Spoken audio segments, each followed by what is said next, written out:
The desperate plea. The remains of Sirian 7 stretched endlessly under the pale twin suns. What once thrived as a prosperous mining colony now lay in ruins, its crystal towers shattered like broken dreams. Smoke still rose from the devastation 3 months after the corporate war ended. The Galactic mining consortium had won, but there was nothing left worth winning. Marcus Chen guided his salvage ship through the debris field that once protected the colony's orbital stations. His weathered hands moved across the controls with practiced ease. At 42, he had seen enough wars to know that someone always profited from the aftermath. Today, that someone was him. The ship's scanner beeped softly. Valuable metals detected in the southern ruins. Marcus adjusted course, his dark eyes scanning the destruction below. He had been a medic once, in the Human Defense Corps. Back then, he saved lives. Now he picked through the bones of dead worlds. The irony wasn't lost on him.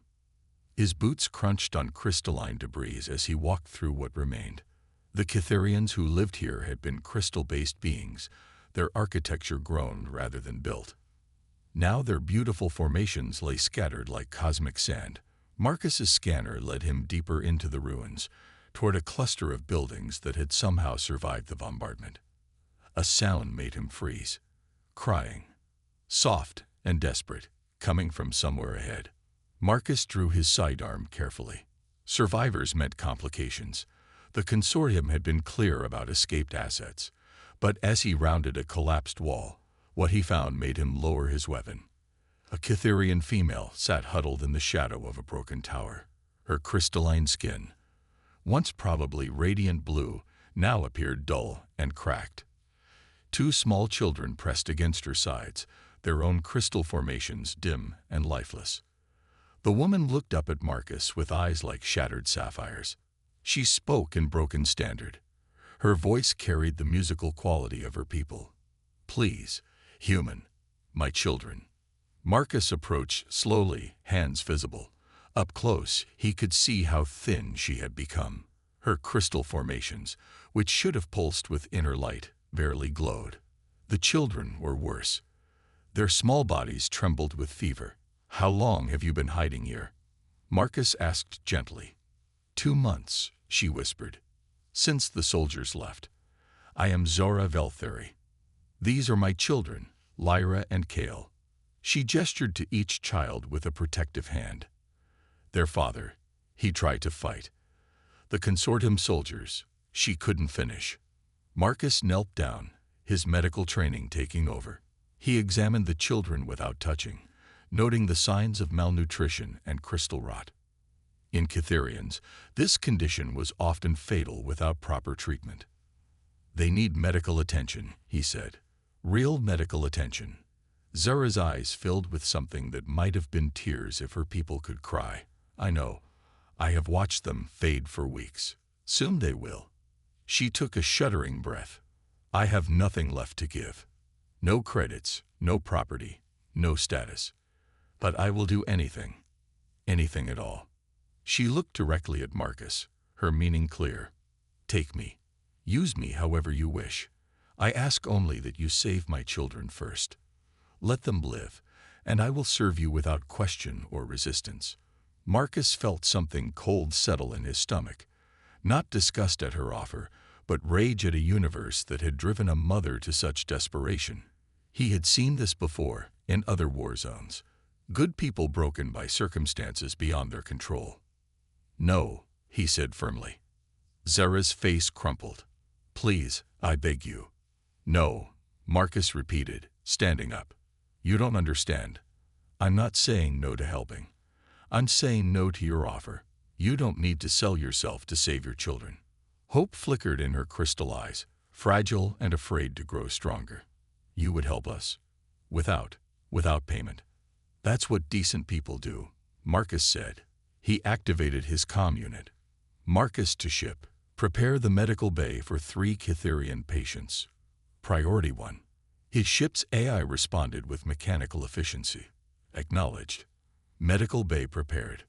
Marcus looked back at Zara. "Can you walk? We need to move quickly." Zara struggled to her feet, lifting one child while the other clung to her legs. "Why?" she asked. "Why would you help strangers?" Marcus considered the question as he guided them through the ruins. Why indeed? His pragmatic side said this was foolish. His survival instincts said 3 refugees would only slow him down. But his human heart, the part that had made him a medic before the universe ground him down, knew the answer. "Because it's right," he said simply. They reached his ship as Sirian's twin suns began to set. The vessel wasn't much to look at. A modified cargo hauler with military-grade shields and engines. But it was fast, reliable, and most importantly, it had a medical bay equipped for multiple species. Marcus carried the boy, Kale, while Zara managed her daughter. Both children were barely conscious now, their crystal formations growing duller by the hour.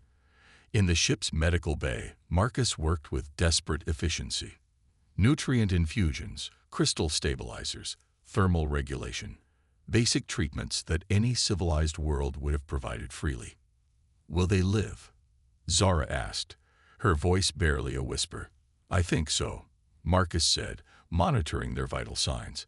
"But they need more advanced treatment than I can provide here. There's a human medical station in the Kepler system. 3 days at maximum burn." Zara nodded, watching her children breathe easier as the ship's medical systems stabilized their condition. "I don't understand humans," she said quietly. "Your reputation in the galaxy. They say you are violent, selfish, that you take what you want without thought for others." Marcus smiled grimly. "Some humans are like that. Some Catherians probably are too. But most of us are just trying to get by and help where we can." An alarm chimed. Marcus's expression hardened as he checked the scanner readings. 3 ships had dropped out of hyperspace above them. Consortium security vessels. "They found us," he muttered, rushing to the pilot's chair. Zara followed him to the cockpit. "It's me they want," she said. The consortium declared all surviving Catherians to be corporate assets, something about our crystal formations having unique properties they need for their weapons research. Marcus's hands flew over the controls, bringing engines online. "Well, they can't have you. Human," Zara said urgently. "Take my children and leave me. You can say you found them alone. They won't pursue you then." Marcus looked at her with something that might have been admiration. Even now, facing capture and probable death, she thought only of her children. "That's not happening," he said. "We all go, or nobody goes." The first energy blast struck their shields as Marcus lifted off. His ship was fast, but 3 against 1 were terrible odds. He twisted through the crystal formations, using the ruins as cover while pushing his engines to dangerous levels. "Why won't you abandon me?" Zara asked, gripping her seat as the ship shook under weapons fire. Marcus threw the ship into a spiraling climb, racing for orbit. "Because that's not who I am. That's not who humans are, when we're at our best." Another blast, closer this time. Marcus could see the lead consortium ship gaining on them. Standard procedure would be to surrender and hand over the refugees. The smart play would be to negotiate, maybe get some credits for his trouble.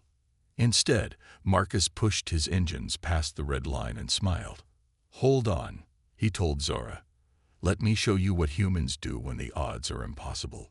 The ship shot into space like a comet, leaving Sirian 7 behind. But the chase was far from over. In the medical bay, 2 small Catherian children slept peacefully, unaware that their lives now depended on one human's stubborn refusal to abandon those in need. Behind them, 3 consortium ships gave pursuit, their commanders confident that this would be a short hunt.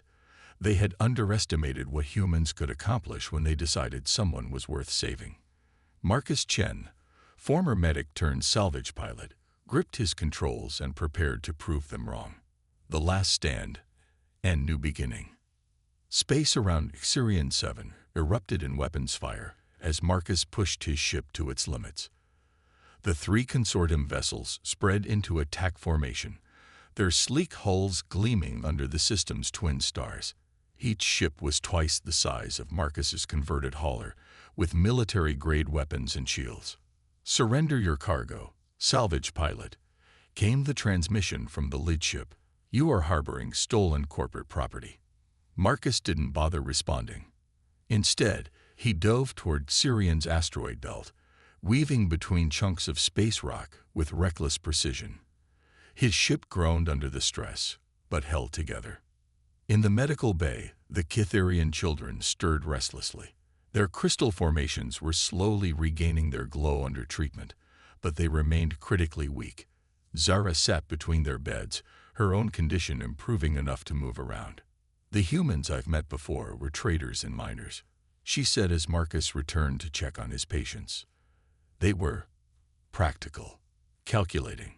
You're different. Marcus adjusted Kale's IV drip while monitoring the tactical display. The consortium ships were gaining ground, their superior engines slowly closing the gap. Maybe I used to be practical. War has a way of changing people. Into what? Into who they really are, underneath all the compromise and survival. He met her crystal blue gaze. I used to save lives for the Human Defense Corps. Then I got tired of watching people die for causes that didn't matter. So I became a salvage pilot, picking through the ruins of other people's wars. An energy blast shook the ship. Marcus rushed back to the cockpit as another volley struck their rear shields. The readings were dropping fast. But today, he continued, hands dancing over the controls. I remember why I became a medic in the first place.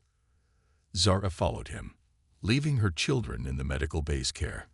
The consortium ships are faster than us, she observed. In a straight line, yes. Marcus grinned, the expression transforming his weathered face.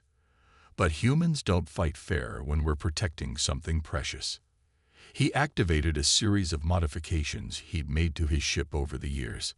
Hidden weapons pods emerged from concealed housings, his engines reconfigured for maximum maneuverability rather than speed. The scanner system shifted to military-grade targeting. You're a smuggler, Zara realized. Reformed smuggler, Marcus corrected. These days I mostly run medical supplies to colonies the big corporations won't serve, but old habits die hard. The first consortium ship moved in for the kill, confident in its superior firepower. Marcus waited until the last possible second, then fired a spread of micro-missiles while simultaneously cutting his engines and rotating 90 degrees.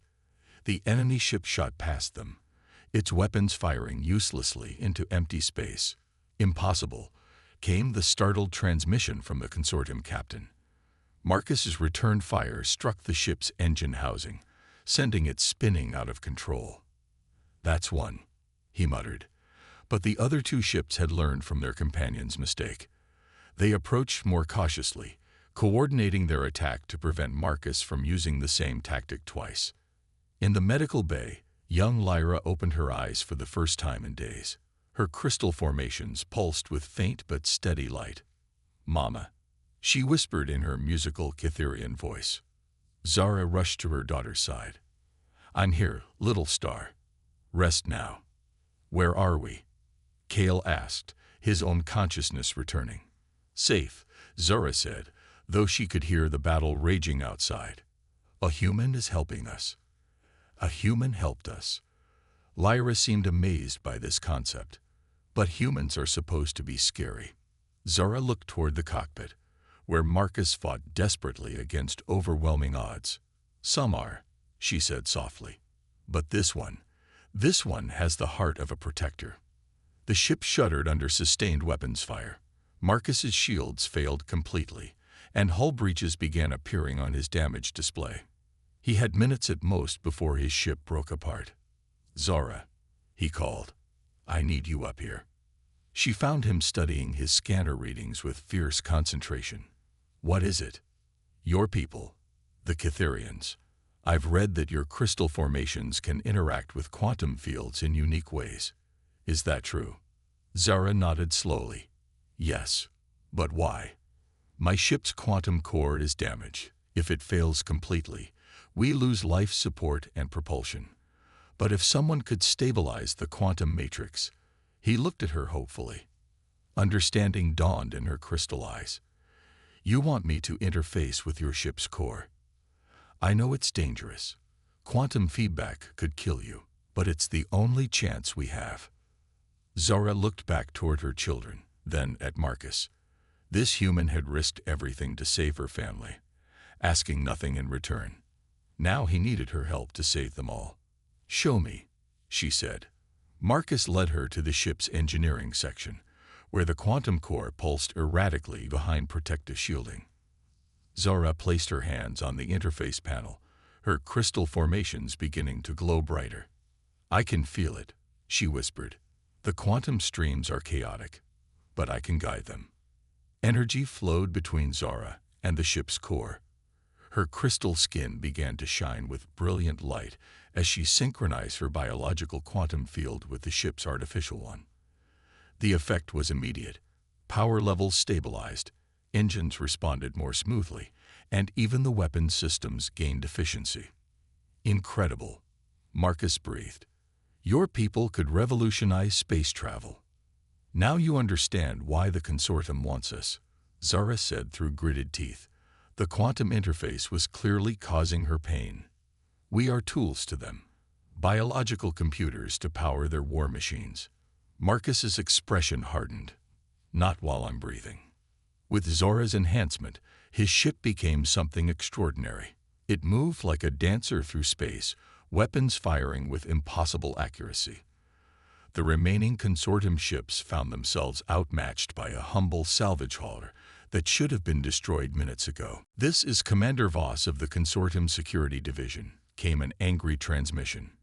"You are interfering with corporate business. Stand down immediately or face the consequences." Marcus opened a channel. "This is Captain Marcus Chen of the free ship Hope's Dawn. You want these people, you go through me. One ship against the entire consortium fleet. You're insane." "No," Marcus replied, watching his targeting systems lock onto both remaining ships. "I'm human." The battle that followed became legend in smuggler circles.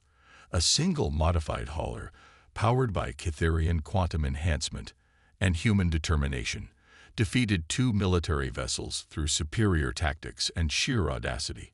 When the last consortium ship limped away, Marcus's vessel was battered but victorious. 3 days later, they reached the human medical station in the Kepler system. The children received the advanced treatment they needed, their crystal formations soon glowing with healthy radiance. Zara's own condition improved dramatically with proper nutrition and care. "What happens now?" she asked Marcus as they watched her children play in the station's hydroponics garden. "That's up to you," Marcus said. "The Human Colonial Authority has offered your family citizenship. There's a settlement on New Geneva that could use someone with your quantum abilities for civilian purposes, power generation, communications, peaceful applications." Zara was quiet for a long moment. "And you? Will you stay?" Marcus smiled. "I've been thinking about that. Turns out there are a lot of refugees out there who need help. People the big corporations consider worthless. Maybe it's time I went back to saving lives." "I would like that," Zora said. "My children need to learn that not all humans are like the consortium soldiers. They need to see what I've seen." "What's that?" "That some humans will risk everything for strangers, asking nothing in return. That some humans choose to be heroes when the universe gives them every reason to be selfish." 6 months later, the ship Hope's Dawn traveled the Outer Rim territories, rescuing refugees and delivering medical supplies to colonies in need. Captain Marcus Chen had a new crew, a Cytherian quantum engineer named Zora, and 2 young assistants who had learned that courage came in all forms. The consortium still hunted them occasionally, but they had allies now. Other humans who believed in helping rather than exploiting.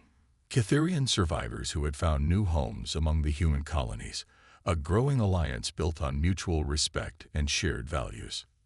In the quiet moments between rescues, Marcus often remembered that day on Sirian 7, when a desperate mother had offered him everything she had left. He had chosen compassion over profit, and in return had found something he didn't know he was missing: hope. And in a galaxy too often defined by greed and violence, that made all the difference.